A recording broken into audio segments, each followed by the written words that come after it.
Saudi Arabia is a cancer on the world. Saudi Arabia is a hereditary dictatorship. There are no political parties. There are no elections. The same vile, corrupt monarchy has been in control for hundreds of years. So why does Obama bow to Saudi royals like he's their house bitch every time he visits? He could lick Kim Jong-un's feet while proclaiming his eternal devotion to the dear leader, and it would be less shameful. Saudi Arabia is the worst country in the world, bar none. If it disappeared off the map tomorrow, the planet would hold the biggest party you've ever seen. This is a country that was directly involved in 9/11. You believe that support came from Saudi Arabia? Substantially.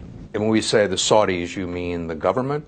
Rich people in the country? Charities? All of the above. This is a country that threatens economic blackmail if its role in 9/11 is revealed. This is a country that can safely rely on the Obama administration to cover up its role in 9/11. There is suspicion in the U.S. that parts of the Saudi government were involved in the September 11th attacks. Now, the president opposes legislation that would allow lawsuits against countries that aid terrorism. Some 9/11 family members are outraged the president is going along with Saudi Arabia, which is warning that it will sell off hundreds of billions of dollars worth of American assets if this bill passes. This is a country that constitutes the most significant source of funding for Sunni terrorist groups worldwide. This is a country that bankrolled the rise of ISIS. This is a country that bankrolled Al-Qaeda and the Taliban. This is a country that received $640 million worth of humanity-shredding cluster bombs, courtesy of the US, while Washington lectured the world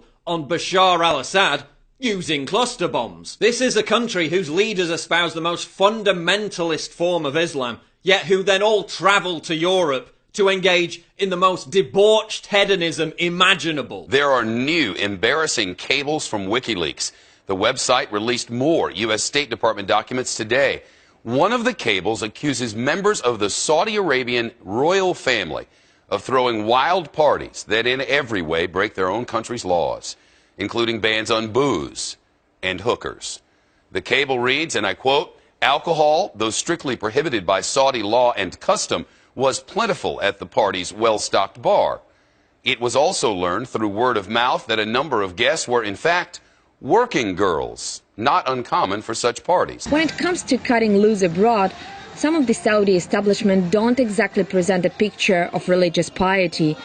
Saudi princes have been seen raining hundreds of thousands of dollars on women in nightclubs, ready cash by their sides.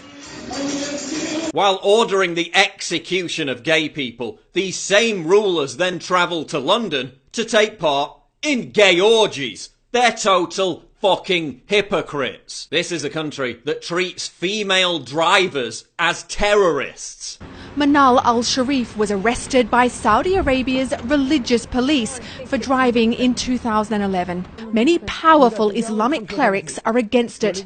One of them recently appeared on TV and claimed that driving would harm women's ovaries. This is a country that, according to Human Rights Watch, carries out systematic discrimination against women and religious minorities. This is a country that enforces Sharia law, the most draconian, barbarous legal system that man has ever devised. According to Sharia law found in the Quran, there are three major criminal categories for which capital punishment can be imposed. The first is based on specific crimes and punishments found in the Quran called hudud, and considered crimes against God. This includes adultery, converting to another religion, and homosexual behavior.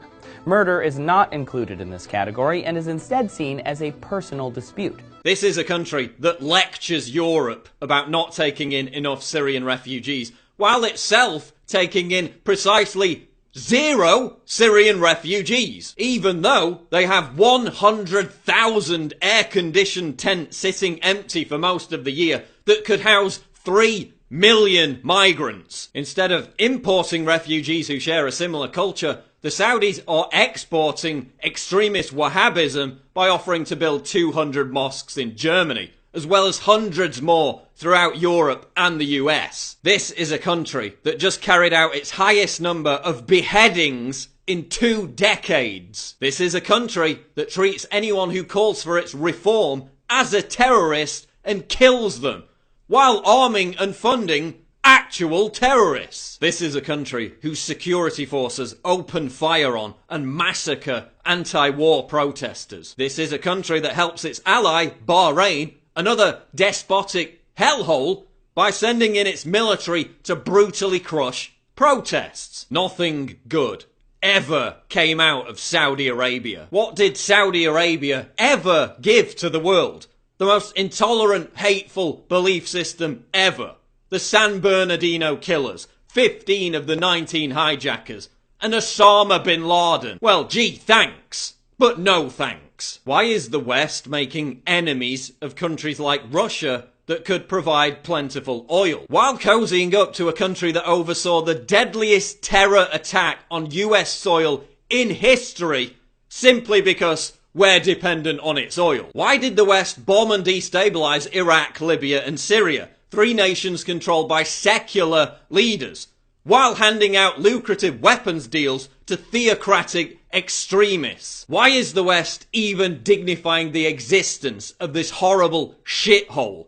Never mind bowing and grovelling to its totalitarian leadership. Saudi Arabia is a cancer on the world, and only when the House of Saud is overthrown will this putrid, festering, carcinogenous boil on the face of the planet be lanced for good.